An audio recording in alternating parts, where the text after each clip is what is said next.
Brother, brother, brother, brother, brother. Perfect. Well, what a way to start off another episode Brother. of the Impact Power Hour. I am Ryan. I am Angelo. And we are back for yet another episode. Angelo is back this week after not being on my Under Siege review. Did you catch up with any of the Under Siege stuff? No. Fill me in. Fill everyone. So if you didn't watch Under Siege, of course, you can go back and listen to the podcast that I did over the weekend. But just a quick rundown of things that occurred that seem like they're somewhat important. Finjuice and Eddie Edwards beat Omega and the Good Brothers. We had Moose becoming number one contender for Kenny's title at Against All Odds next month. Sabin, right? Yes, he did pin Chris Sabin. Then we had Jordan and Rachel Ellering losing their titles in their first defense to Fire and Flava, who get their titles right on back. Deonna retained against Havoc.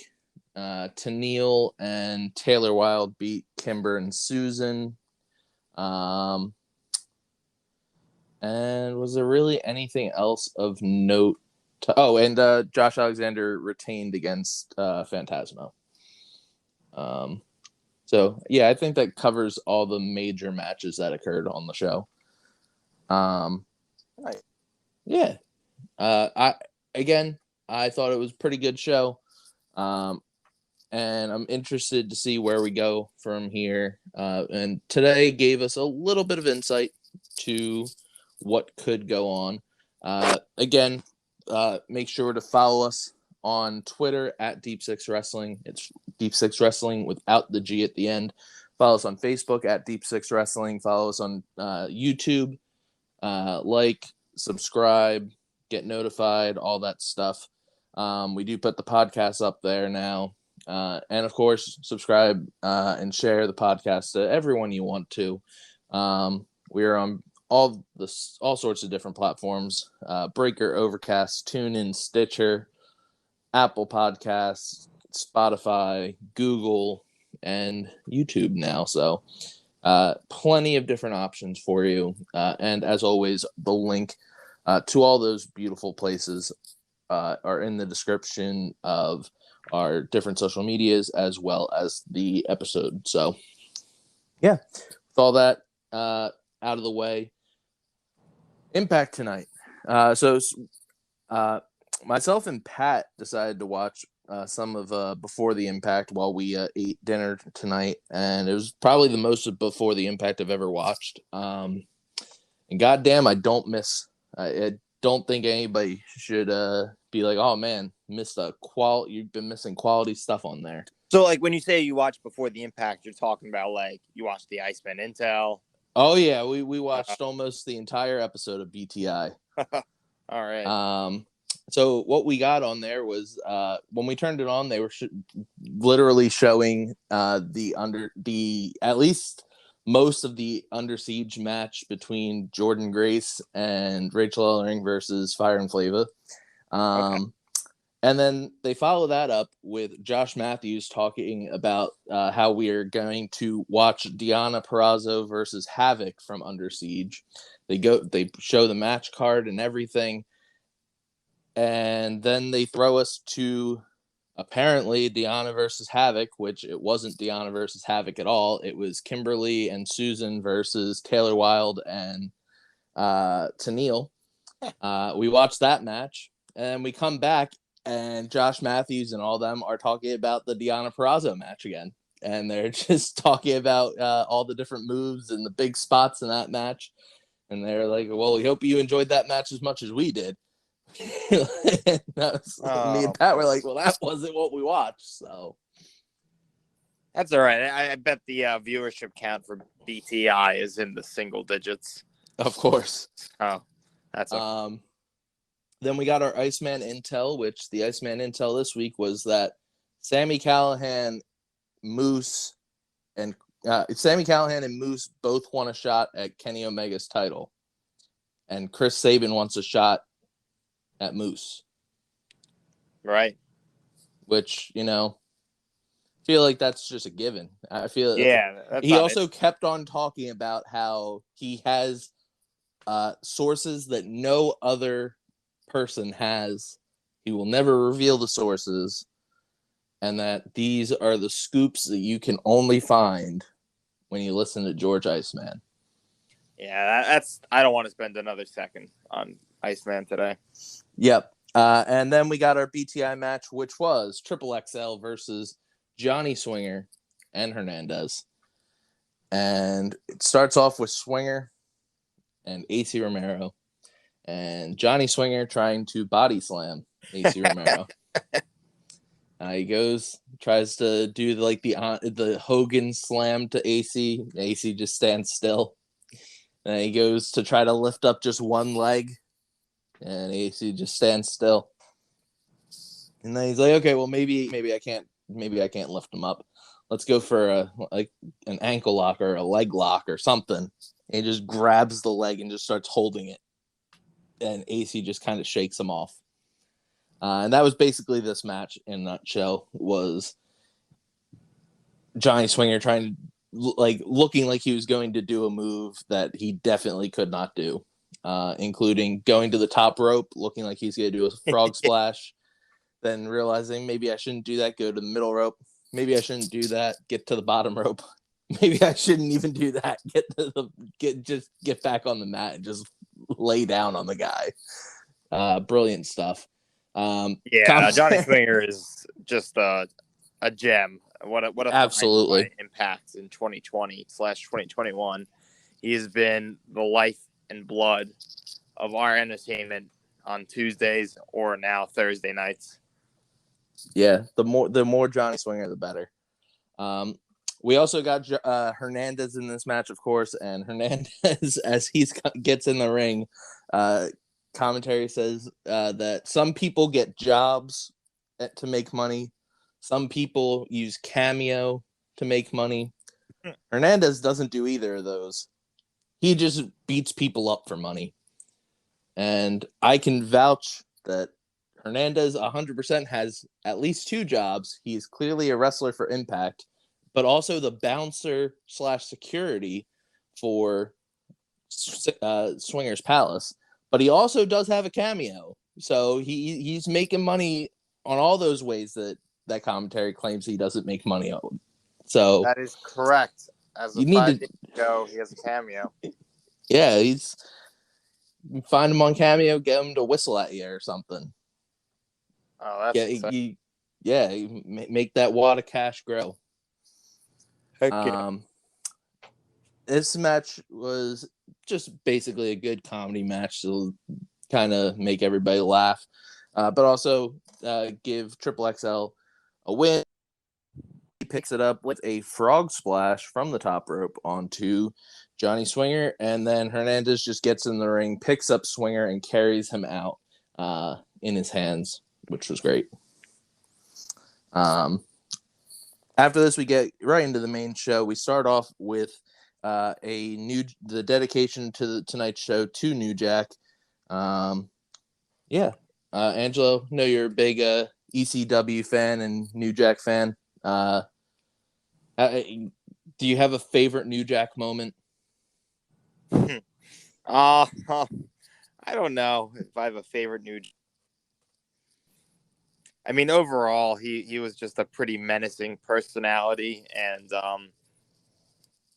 just very influential to a lot of wrestlers today. Not necessarily in more of his mic work and just pure passion when he was in the ring. I mean, he was really believable because he was literally trying to kill people. So that makes a lot of sense why he was believable. His moments in Impact were short but memorable, but he will be remembered by many wrestling fans. So rest in peace, New Jack. Yeah, absolutely. I think it's very interesting. I think New Jack really came back into focus last year with Dark Side of the Ring. And people were talking about how New Jack was like going to random indie shows the last few years, not even wrestling on the shows, but just going and watching and then talking to people backstage about like how they could do stuff differently or how he would do things differently, which seems real crazy considering like everybody's idea of who New Jack was. But yeah, like the amount of people that came out when New Jack died and just were like, yeah, here's a picture of me with New Jack at like some random indie show that he wasn't booked at. He wasn't like supposed to be there or anything. He just was like, he just came to the locker room, talked to everybody, and was like, just keep on doing what you're doing. He would pull people aside and be like, if you're trying to be like, trying to get more heat, do this, and this. And yeah, definitely a real big personality in the wrestling world that we lost last week. I did not know that New Jack was ever in Impact, so definitely was shocked last week to find out that he was an Impact. And yeah, so going into the first match of the show, it was Rohit Raju with Shera in his corner versus Jake Something. And this was just a real basic match. These two have had some bad blood for the last few weeks after Rohit and Shera kind of cost Jake Something his qualifying match against Chris Bay. For no reason. For absolutely no reason. There was no bad blood between them before that. And there's clearly been bad blood between Rohit and Chris Bay on numerous occasions. Right. But for some reason, they decided to try to help him. And then last week or the week before, we had Shera versus Jake Something on Before the Impact, which Jake Something won. And so I was like, okay, well, maybe the bad blood is over. Nope.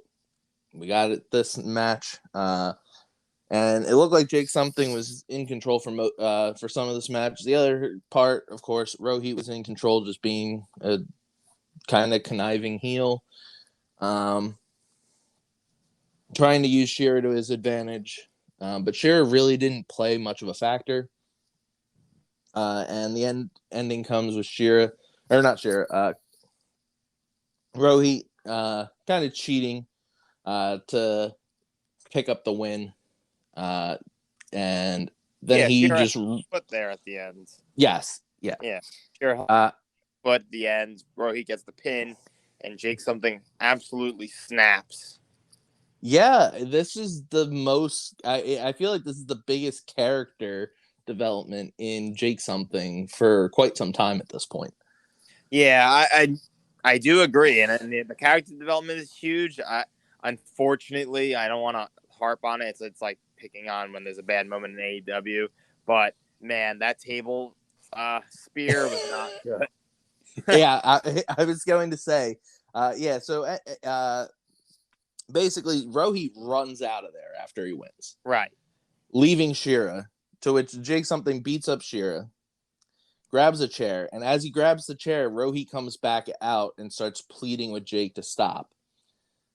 Jake doesn't want to hear it. Doesn't even look at Rohit. Just starts smashing Shera with the chair, and rolls Shera in, puts a table in the corner, and goes for a spear. And the angle clearly shows that the only part of anybody's body that hit the table was Jake Something's shoulder. Shera clearly just goes right off the ropes and just falls down. It was bad angle and everything. Yeah, I mean that was probably the best angle they taped because they did switch the camera, so they probably looked at the first one and they're like, "Ooh, no." Yeah. So they went to the side shot, which I can understand that. Yeah. Yeah, definitely not the best angle or spot that you could have done, but it is what it is. Jake Something clearly snapping, tired of the games that Shera and Rohit are playing.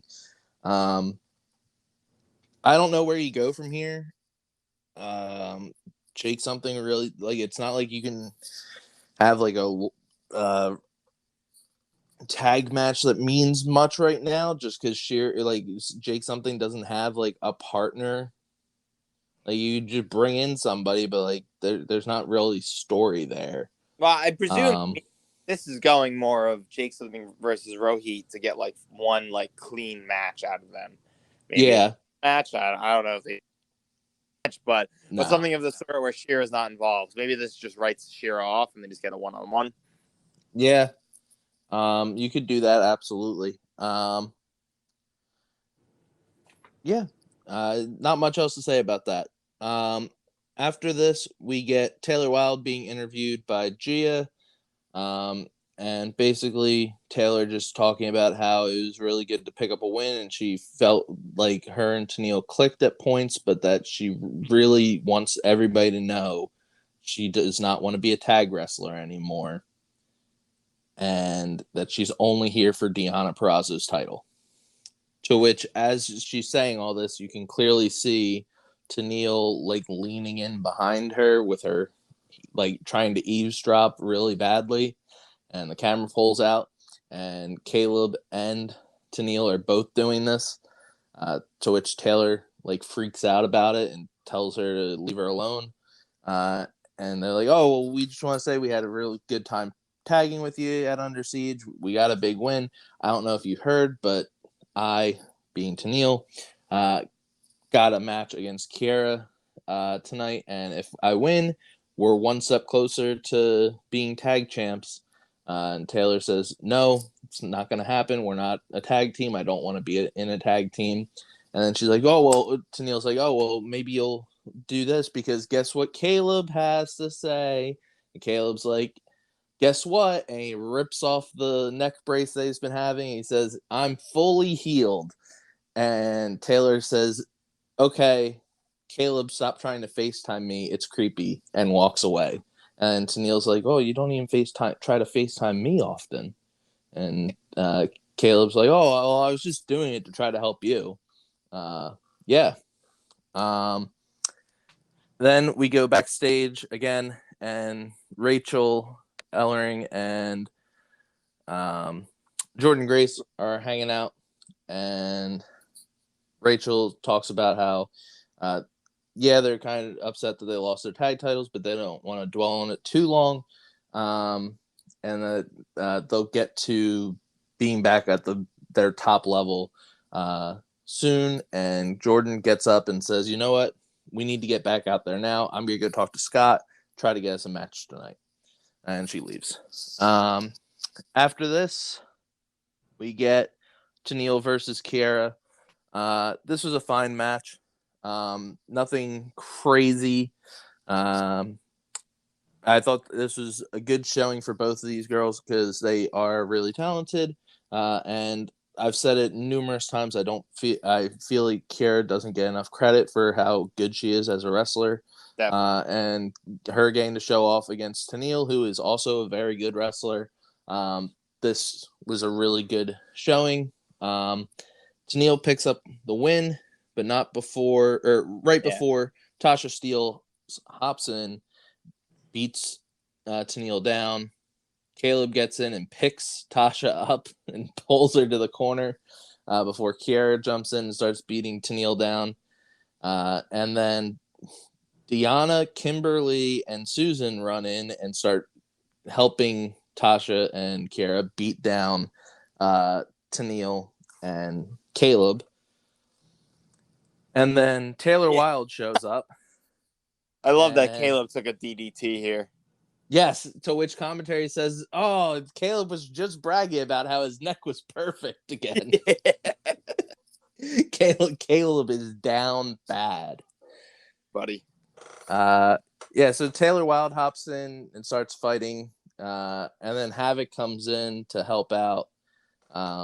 And it's now a 4-on-5, but really it's a 3-on-5 because Caleb is kind of just holding his neck outside. But the heels are scared off by this, and they try to retreat and go up the ramp. But as they start making their way, Decay's music hit, and Decay come out, to which all of the heels scream and jump the barricade and leave through the crowd that isn't there. Yeah, and then the faces celebrate in the ring. Taylor Wilde jumps on Havoc's back. You're saying Tennille's a face? I guess that's just I guess this is more of Tennille going face. I don't know. It's weird. Tennille is a very odd character right now. yeah. I assume this is her like fully becoming face, getting beaten down by 5 heels. Kind of feels that way.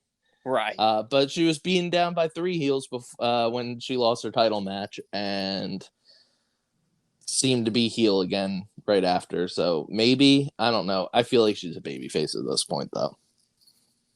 At least, especially if you're going to be feuding with Fire and Flava and Deanna and her crew, definitely feels like she's on the face side of things.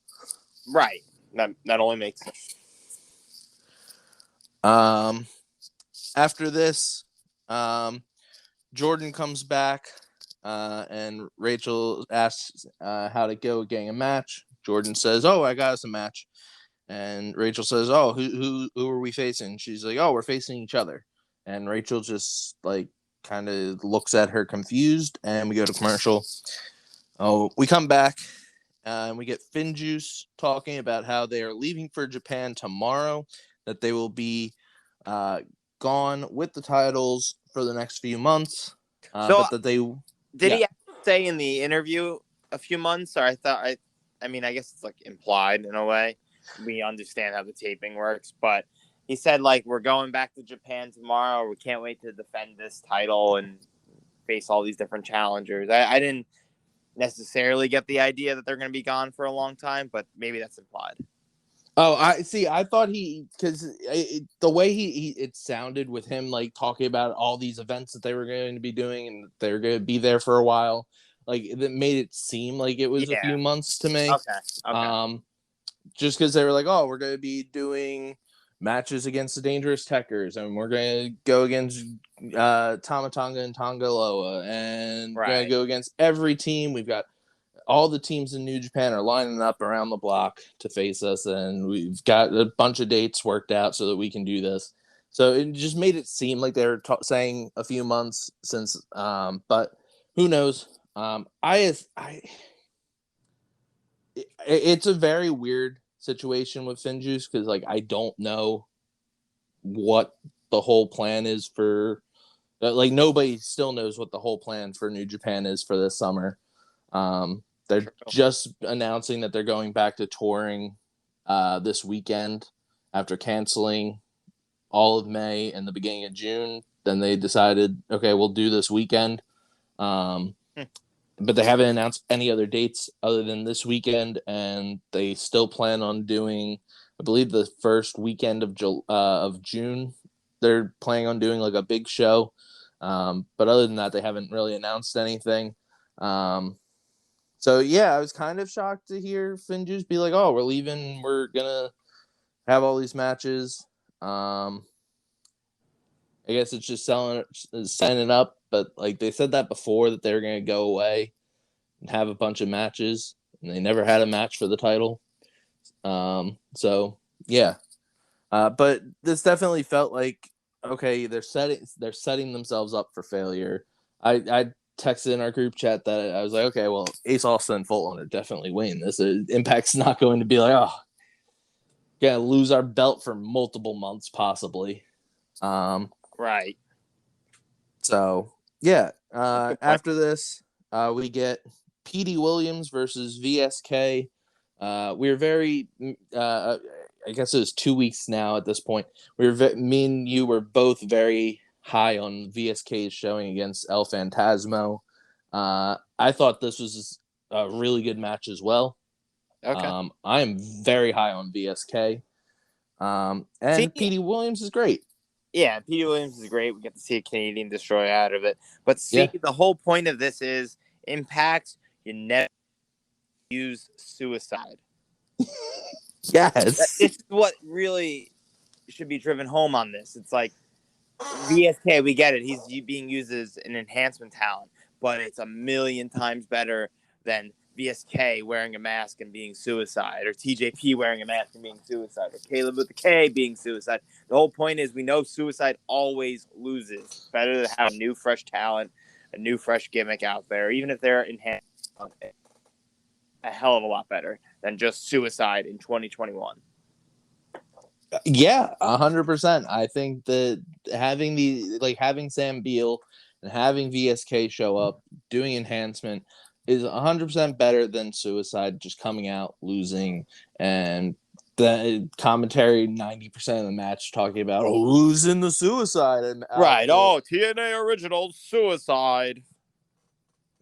Yeah, TNA original. Yeah. This is so much better. It not only does it help like having an established enhancement people, but it also gets their names out there. Me and Angela said 2 weeks ago that VSK really showed his skills against El Phantasmo, and that it was a really good enhancement match. Which you're not going to get out of a suicide match, because suicide's moves are so limited because he's supposed to be the same person from like 15 years ago at this point. Right, exactly. So it's always someone mimicking the old suicide. Right. Never easy. No. Which like now you've got like VSK pulling out random stuff to counteract Phantasmo and PD, and it just makes sense to have just have regular enhancement. Get rid of the suicide stuff. Like bring suicide out for like a TNA special or something. I'm glad you're on board with this. Yes, yeah, I'm done. We've both been over the suicide stuff forever. We're not that guy who claimed on Instagram months Suicide's ago, number one fan, whoever, who claimed that we need more masked men of mystery like Suicide and Manic taking all the titles in Impact.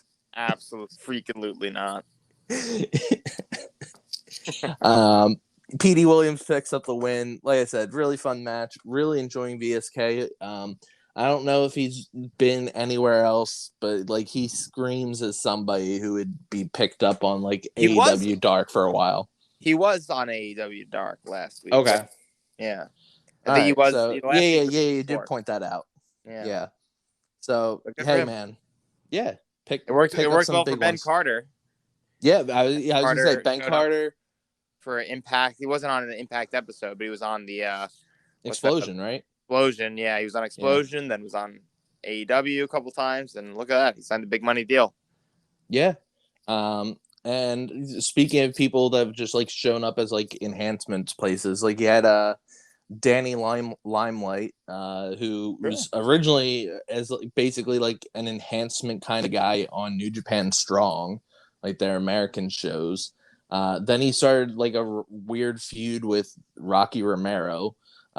I think he might have been picked up as part of Team Filthy for Filthy Tom Lawler's like stable, and then all of a sudden he started showing up on AEW Dark, lost a bunch, but it seems like he got signed there. So if people start using just like independent guys who are willing to put like just lose and just to get their name out there, like you're gonna get picked up by somebody, it seems, as long as you're good, and you're not gonna get that through somebody wearing a goddamn suicide mask. Correct. Also during this match on Instagram and Twitter, this is where we found out that earlier in the day, I think it was Fightful or PW Insider, one of them had said that within the next 24 hours, there would be an announcement about a New Japan veteran coming to Impact in the coming weeks.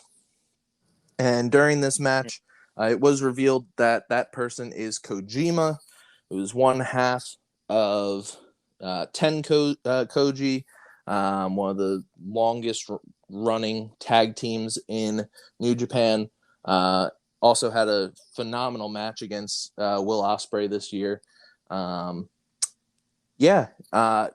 However, one of the clips that everybody's pointing out is they have him doing the Mongolian chops that Tenzan does, but his version looks so weak, and they just highlighted it like 3 different times in the clip. They did. And people are like, this is for somebody who you're hyping up as a New Japan legend and like a top tier guy to bring over. That's not the clip you use, which I'm 100% on board with. Man, just like, I think it was either February or March. Him and Ospreay had like a no DQ match that went on for like 15-20 minutes. You could have had anything from that match. Nope, we're getting really bad chops. Yeah, that's a good point. After this, we got Rich Swann talking about how he decided to come back because he watches the Impact product all the time, and he was getting annoyed that Morrissey claimed that he was coming into Impact and not trying to build Impact up, but trying to bring Impact down. And then Rich Swann says, I don't want to claim that I'm a gatekeeper because I'm not a gatekeeper for Impact.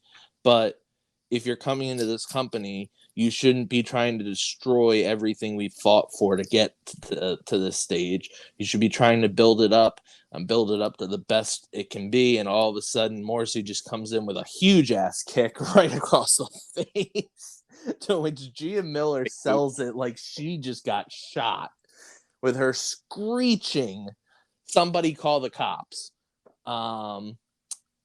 And then you just hear some like really monotone voice right behind her just yell, security, security, security, over and over again, as Morrissey is just beating the living crap out of Swann. Then he tries to rip the suit jacket off of Swann, kind of struggles with it, and then just is like, screw this, and just chucks Swann through the double doors. I thought this is a great spot. Morrissey, it looks like $100 or $100 million. $100 makes it sound cheap. It was a really good spot. It was unexpected, which is great. And again, I said this on my Under Siege thing, that with how it ended, or how the Willie Mack versus Morrissey match ended, with Morrissey getting like kind of run out of the ring by Swann and Willie Mack. I was nervous that we were going to have Enzo show up sometime so we could get a tag match between these two teams. And I really don't want that, especially after Morrissey's promo about how he doesn't want to be associated with like being the big guy behind the smaller guy who talks a lot.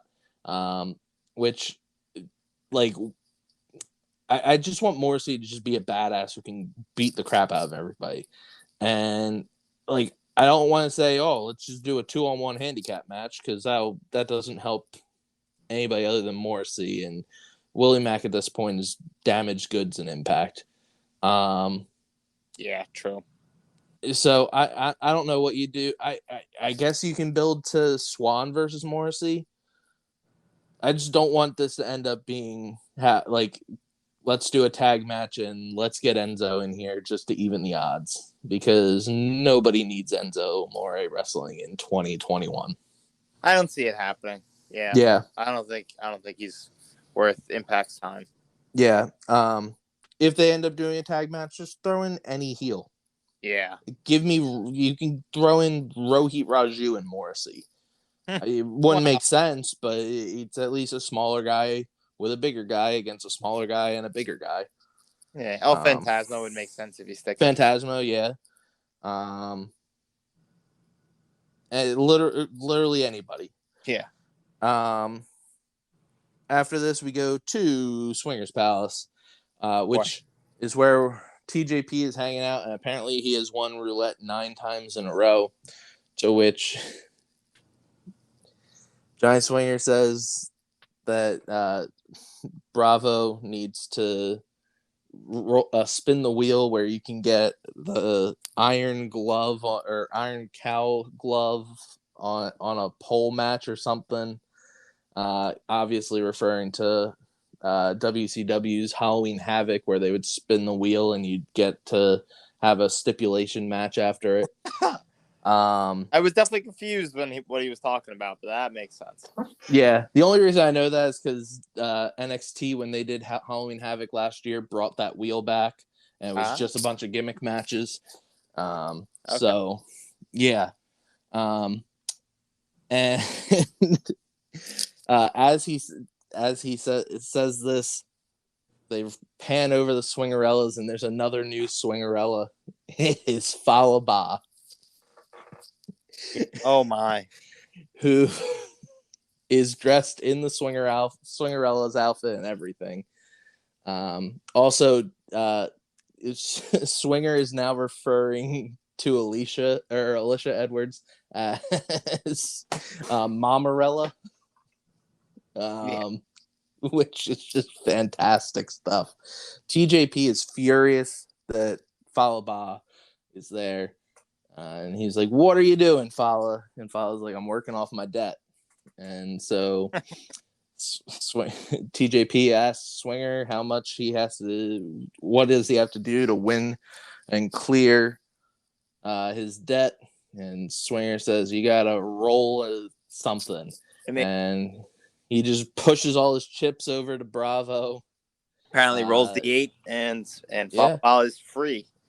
Yep. And Swinger's not very happy about this. And TJP says, "Oh, I need you, Fallah. They've been making me tag with Petey Williams of all people." And then Petey Williams shows up. He's like, "Hey, I thought we had good chemistry." And he's like, "Yeah, well, we just don't have good enough chemistry like me and Fallah have." And Petey says, "This freakazoid?" Yeah. What? So TJP or I'm sorry, Petey Williams says, "Well, you know what? You guys might have better chemistry, but I've got better chemistry with the actual X Division champ, Josh Alexander. So how about next week we find out who's got the better partner?" And TJP says, "You're on." And they start to walk out, and Decay show up. They teleport in. And Rosemary starts making jokes about how Bravo looks better than when he was shot. To which Swinger says, "Oh, your ex is worse than all 9 of my exes that live in Texas." Right. Texas part. Always. Always. But this is the first time Johnny, it is Dino, Johnny Bravo, and Rosemary are on the camera together since the court case, right? I think so, yeah. That was interesting to see, definitely, because there was some anger towards each other that hasn't been fully vented out, but that was cool. Yeah, I mean, hey man, if you got shot by somebody, pretty sure you're gonna be mad. You're always gonna be mad. Yeah. Yeah. Anyway, Swinger tells Hernandez to throw Decay out because they don't have money, and then Hernandez and Black Taurus stare each other down, just kind of huff at each other, and then Decay teleport out. Also, we got Crazy Steve during this saying this is the scariest place he has ever been. Well, he's blind, so. That is true. So yeah, another great episode of Swingers Palace. Indeed. After this, we get Moose in ring to talk about what it means to be for number one contender. And he talks about how Omega claims to be the god of wrestling, but it's which makes this match even more special for Moose because Moose is an actual wrestling god. Also says that everybody hypes up Omega because of the matches he's had against people the likes of Okada and Moxley and other big names, but none of those names are as skilled as Moose. None of them are as athletic as Moose, and none of them have the right to lace up Moose's boots. Big words, big bold words. Don Callis and Kenny Omega come out. Callis says that he doesn't want to upset Omega, but just looking at Moose, he can see that Moose is clearly the most athletically gifted specimen that he has ever seen, and that you are a big man. And Kenny, we love big men. To which Kenny says, "Oh, I do love a big man." Good stuff. Callis then points out that Moose is really just a waste of talent. He said that you haven't won anything in Impact. You couldn't even win a title in Ring of Honor. And that for someone who claims to have dominated the entire NFL for multiple years, you haven't won any Super Bowl rings either. True. Omega starts running him down. Moose says that if Callis doesn't shut up, he is going to rip Callis's head off and shove it up Kenny Omega's butt. Omega calls for the Good Brothers and says that, Moose, like, I've got an insurance plan to make sure that I don't lose these titles. I've won 3 titles in the matter of weeks, while you haven't won anything in a matter of years.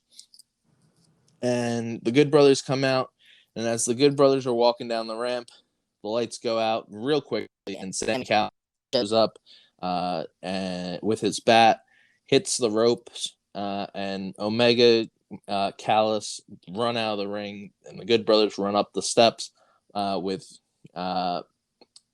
Omega on the microphone, just yelling, "Get out of here! Get out of here! Leave, guys!"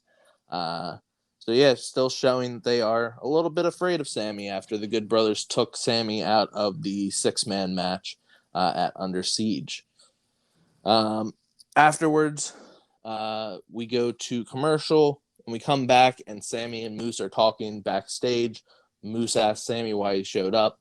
Sami says that he is tired of the Kenny, Callis, and the Good Brothers getting to run ruckshot again around Impact, doing what he should be doing, and saying that he wants Moose to win, but that whoever wins it against all odds will have to go through him next. So I thought those was good stuff. All right. Good stuff. Yeah. I still don't know I still don't see Moose beating Omega at Against All Odds, because one, it's a goddamn Impact Plus show. You're not going to have the world champion lose at a Impact Plus show right before Slammiversary.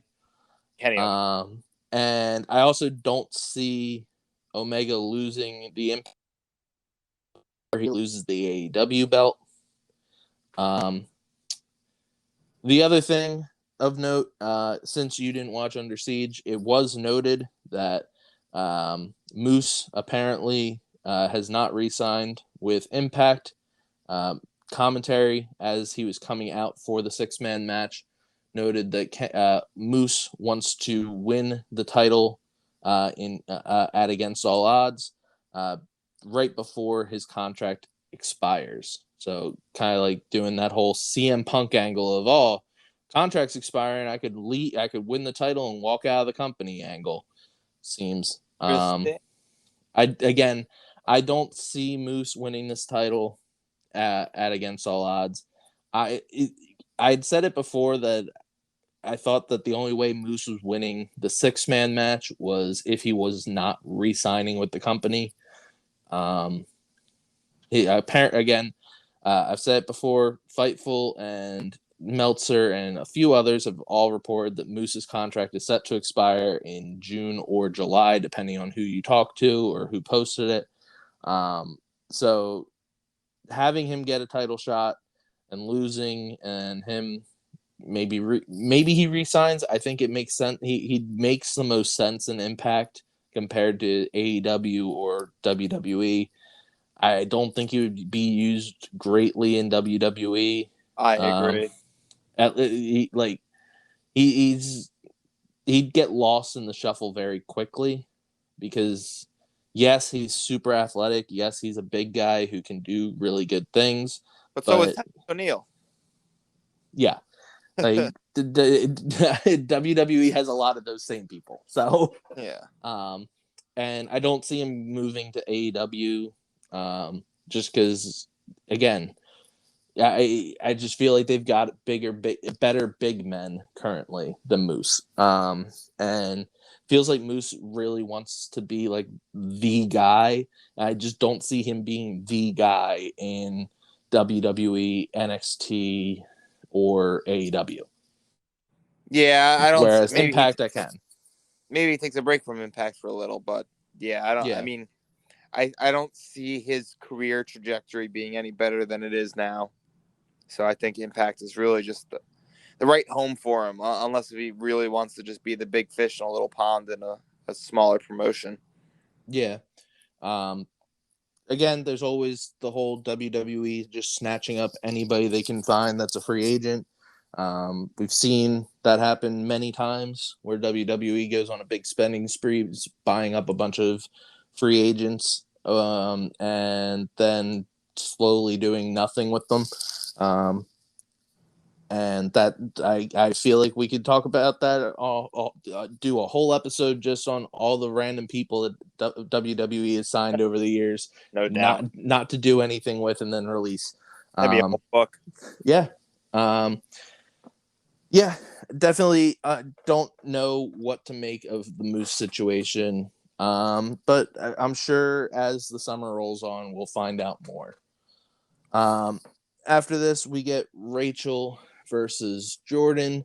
This was a pretty good match. As Rachel is coming down the ramp, D'Lo Brown points out that Rachel has really learned a lot from her former tag partner, Jordan, which makes it seem like they're not a team anymore. But then at the end of the match, Stryker pointed out that they'll be friends after this match, and they'll still be a tag team.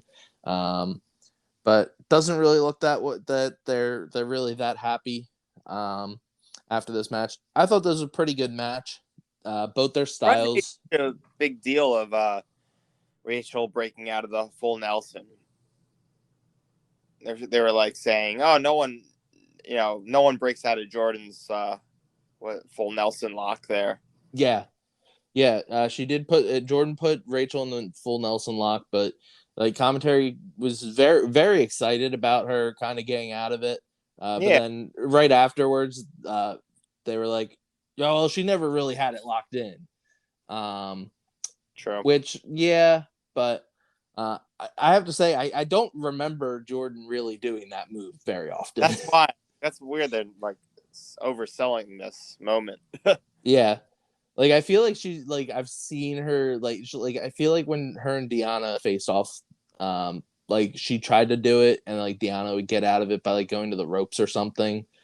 So I guess you could say that she didn't break out of it, but like I can't think of many matches where I'm like, oh yeah, Jordan brought out the master lock. Yeah, unless she used to use it before we watched. Yeah. Yeah, so Rachel ends up winning after Jordan and her both kind of go through for like reversal after reversal of pinning combinations. Rachel finally picks it up. And then Rachel extends her hand to Jordan. Jordan, clearly upset, begrudgingly like gives her one of the weakest handshakes I've ever seen. And then goes for like a half hug and then says, "Go celebrate," throws her hands up and walks out. So clearly some issues going on between these two. Jordan seems like she is definitely losing her I guess you would say her confidence after multiple losses in a row now, with her losing to Tasha on BTI last week, then losing the tag titles this weekend, and now losing to Rachel this week. So yeah, definitely interesting stuff to look out for. If these two are officially done as a tag team, yeah, tag division's looking hella strong. Without them, that would leave us with Kimber and Susan and Fire and Flava. And yeah, that's about it. Neil and Taylor for probably a month before they break up. Yeah, basically. But that's gonna be, I guess, the tag division for the foreseeable future. Yeah. Afterwards, we get this really weird Brian Myers promo. This was bizarre. Because it looks like it's like he like hired somebody with like a camcorder to turn this on for him and do it. It's him basically saying, "I don't understand why I'm not getting more and more opportunities. I was given an opportunity to beat Matt Cardona, and I did. I wanted him to quit."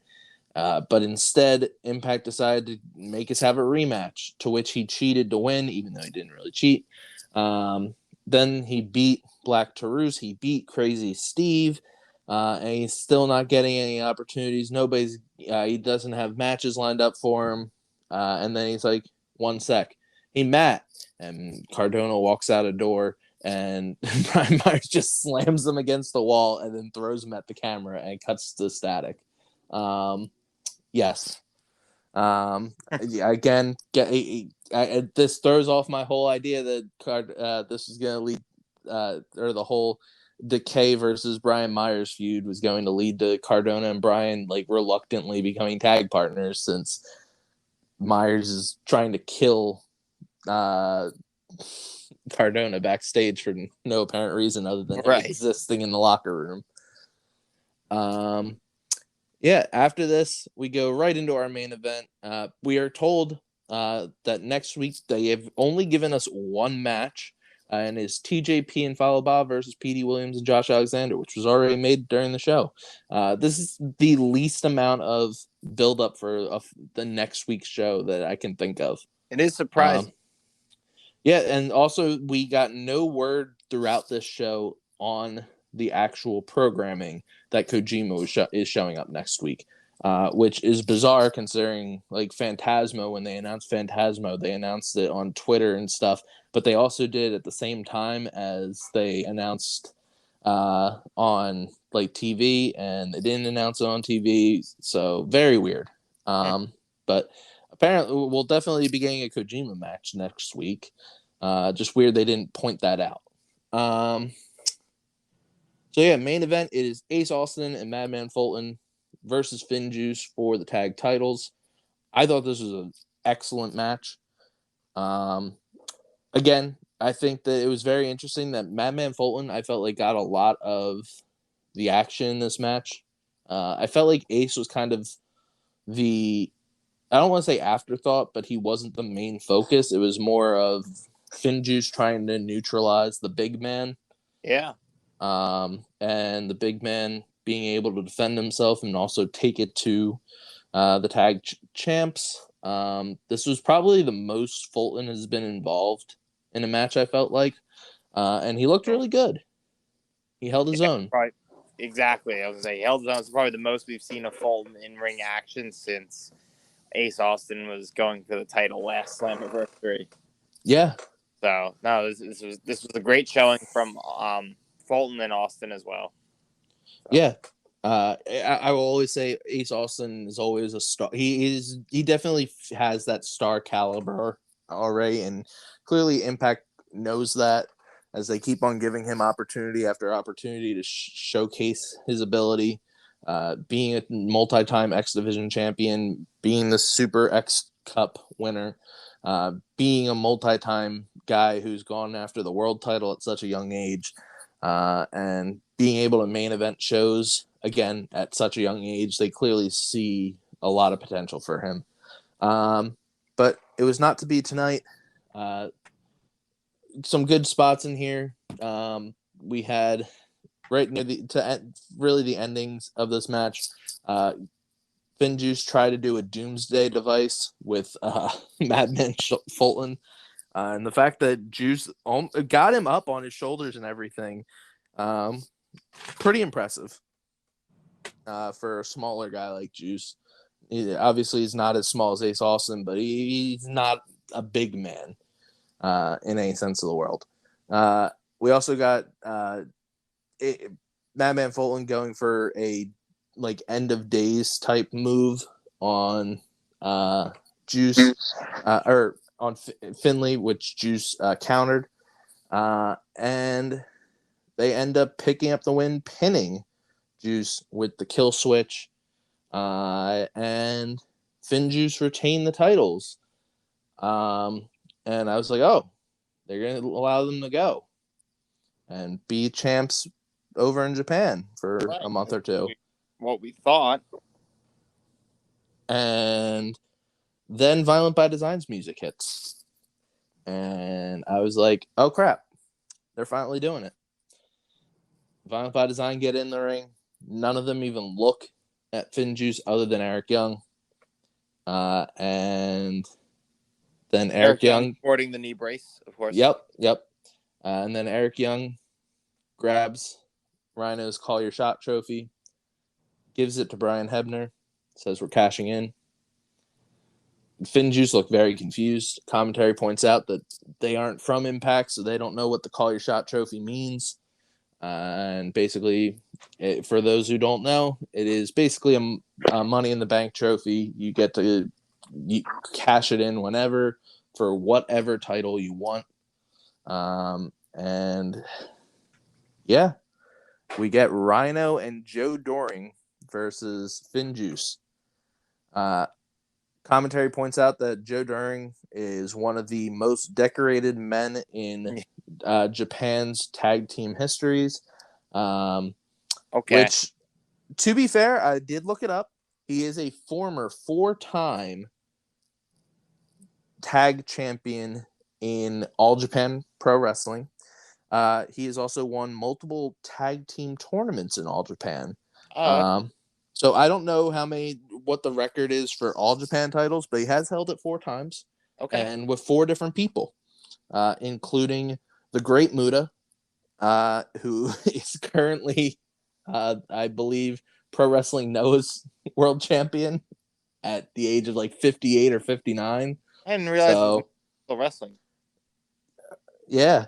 And also for New Japan fans, he also was a former tag team champion with Sonata.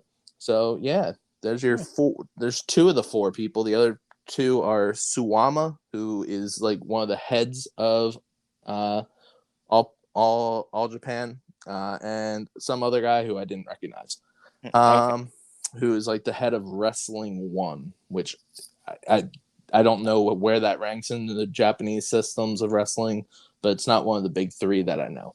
So, yeah, Rhino and Joe Doring, quick match, beat up FinJuice. This felt really weird because there was never a legal man or a tag or anything in this match. It was just Joe Doring and Rhino just beat the crap out of people. Rhino hit a gore and pinned. Got the pin for the win. Violent by Design stand in the ring with the tag titles, to which Matt Striker says, if you've ever wanted to feel the spark of a revolution or something changing, this is that moment. Which I thought was a pretty good analogy for this, because it definitely feels like this is the biggest moment in Violent by Design's history. No doubt. Because Violent by Design kind of been a lackluster group. Eric Young has been great on the mic, but they haven't done anything. And laying out FinJuice to end the show, I thought was a great way to be like, yeah, we still care about these guys. It'll be interesting to see who can take it off of Joe Doring and Rhino, because this is one of the most imposing tag teams I've seen in a while. Yeah, I mean, I'm glad you brought up Joe Doring more in such a nice manner, because I would have preferred, I guess, Cody Deaner to be in that spot. How do you feel about Joe Doring getting this, or do you think maybe this is just going to be a Freebirds type of situation? I think you can easily do this Freebird. I think Violent by Design, at least Eric Young tries to portray them as a very smart group. And I feel like having it be Freebirded between the 3 of them, and when Eric Young gets better, maybe the 4 of them, would be smart. So like if you have a match against like Ace Austin and Fulton again, have a big man and a smaller guy. But if you're going against like Gallows and Anderson, having 2 big guys would probably be to your advantage. So it's very difficult for me right now to see who can take these titles, just because like I don't think it's gonna be like the only team that like matchup wise would be like okay would kind of make sense would be the Good Brothers, but I don't think they're gonna do heel versus heel for those titles right now, and I don't think you're gonna see Violent by Design lose the titles anytime soon. I think this might be a lengthy reign. It could be. And the other question, I guess, too, is this how you want FinJuice's exit of Impact to be? Do they come back eventually and get a rematch? I mean, you build these guys up and they beat your best tag team in the Good Brothers, and then they lose their titles in a fashion that they really like were blindsided. Does it help the product if they're never seen again? Is it just building up Violent by Design and not worrying about FinJuice? How do you see that? Yeah, I'm not sure. I think it's interesting because like Impact has been or at least Finjuice and New Japan's like showings and like backstage stuff since Finjuice have been the champs. You've actually seen New Japan like having people be like, "Oh yeah, we want to try for those titles." Like they tried to, or they looked like they were going to start like a little feud between Naito and Sonata versus Finjuice for the titles.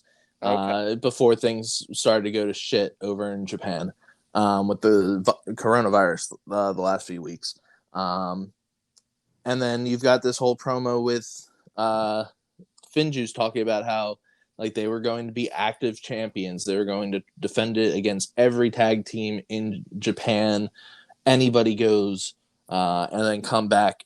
And like I feel like with New Japan, it seems like they have a good working relationship now with Impact, with them sending over guys of all different like statutes. Like you got Finjuice, you got El Phantasmo. Now they're throwing in Kojima. Like it feels like maybe we could see Finjuice back. I don't know if Finjuice would get the titles back from Violent by Design. Like be like, okay, well, we were blindsided the first time and we had just had like a 15-minute match. Let us have like an actual match against Violent by Design, Yeah. and we can take it back. Even if they don't ever get the Impact titles again, it's more of just like the closure of this whole scenario. That would, I feel like, just leave a lot of air in the room to just have them lose the titles like this and then never see them on the product again. Yeah. Yeah, it's definitely an interesting situation. Yeah, I don't know. I'd hope to have them back because they were really good. I thought they had really fun matches, and I agree. And they definitely got the eyes on the product, I think, from at least an international level for people who might not have access to TV or any of the channels that's on worldwide. Like, I don't know if it's even aired in Japan or Asia or anything like that. But the fact that Impact or New Japan was uploading all their matches to subscription service, like I'm sure people who don't watch Impact were watching those matches and it got eyes on the product in a different way. True. Yeah. So overall, Angela, what did you think of this episode? So even though I was being critical at the end, I still give this a thumbs up. I'm being critical in a hypothetical way, just taking the how it ended. I mean, title change, basically like Money in the Bank-esque title change at the end of the show is always super exciting. Seeing Violent by Design get a tag team title win and the group holding themselves high, I think is really cool when you already have an angle where it's good to get the titles back within the company, I think. So, yeah, thumbs up overall. Yeah, I give it a thumbs up as well. I think it was interesting as they cashed in. I think it was Stryker pointed out that Rhino had kept on saying for so long that he was holding out for doing the call your shot to wait for Heath. So you could have an angle with Heath when he comes back, being like, "Yo, what the hell? You said you were catching this in with me. Now you're this big bad dude." And maybe Heath and a mystery partner take the titles from them. That's certainly as like a comeuppance. I guess there are Heath two. O'Brien, right? Yeah, him and Daniel Bryan. Yeah, speaking of Daniel Bryan, I guess we can go into the first piece of last minute news here. So Impact rolled out another addition to their Slammiversary stuff or promo package ad thing, and they added references to the Yes Movement, the Double Eyes for the Iconics, and the Forgotten Sons onto the trailer now. So, yeah, there's two more groups. You've also had a few more releases in WWE this week, so maybe any of them can come over. Nobody stands out too much of the releases from NXT that I'm like, oh man, I really need them in an Impact ring. There's one person I want Impact to stay very far away from, and that is Velveteen Dream. Hopefully, they do that and they aren't like, well, he's a big name, he'll get eyes on the product. Don't do that. There's certain He was people that. officially released. What was that? Velveteen Dream was officially released. Yeah, apparently, yeah, multiple sources have confirmed that he was released today, kind of quietly, like no statement from WWE. Kind of very similar to the Lars Sullivan release earlier this year, where Okay. kind of just people looked on different places and were like, "Hey, Lars Sullivan's no longer on the He's not on the alumni page. It's not on the active roster page. What's going on?" And WWE kind of just was like, "Yeah, he's gone." People Okay. apparently WWE or not WWE, PW Insider and Fightful reached out to WWE to ask about more releases, and they said that they were told that Velveteen Dream was released, but didn't get like a future endeavors or any kind of post about that, which definitely seems like they. I don't want to say it's like confirmation that he did everything that he's accused of. I think it's more of they just don't want the fanfare or anything like that, Right. because it is such a controversial thing. Yeah, I think there's I don't know most of the people that were released from Impact or from NXT. There are a few random names that were thrown out. The only two people that I feel like could make an appearance in Impact is Alexander Wolf, formerly Axel Tischer, who was part of Ring Conf over in WXW and a lot of the European indie scenes with Walter and Marcel Barthel, and also was brought into Imperium, which is basically the WWE version of Ring Conf, and literally was on TV on Tuesday, got beat up by Imperium, and then Wednesday, like at like noon, was announced he was let go, which felt weird. But he's as Pat pointed out, he's a very good wrestler. He'd like to see him in GCW for Bloodsport. That is Pat's thing that he wants to see. But also, he said that he could see him being brought into Impact just because he fits the mold. He is a former member of Sanity with Eric Young, and he was actually the replacement in Sanity for Sawyer Fulton, who is now Madman Fulton. So that's interesting. And the other person being Brandy Lauren, who also known as Skylar Story, who made a total appearance of 2 in WWE since being signed last summer. One of them was in a battle royal for something in the women's division, and also as a girl in a hot tub for Damian Priest when he won his only title in NXT. So yeah, she's been in Impact before as Ava Story, so maybe she goes in there. She's only 24, so she's got good lifespan in Okay. wrestling if she wants to keep going. So yeah, Impact could always use more bodies in the women's division. I feel like. So maybe she goes there. Maybe she goes just to Indies. Maybe she goes to AEW as another name in their division. Who knows? Those are the only two people that I'm familiar with that I'm like, oh yeah, they can come to Impact and have some people would gravitate towards that. Okay.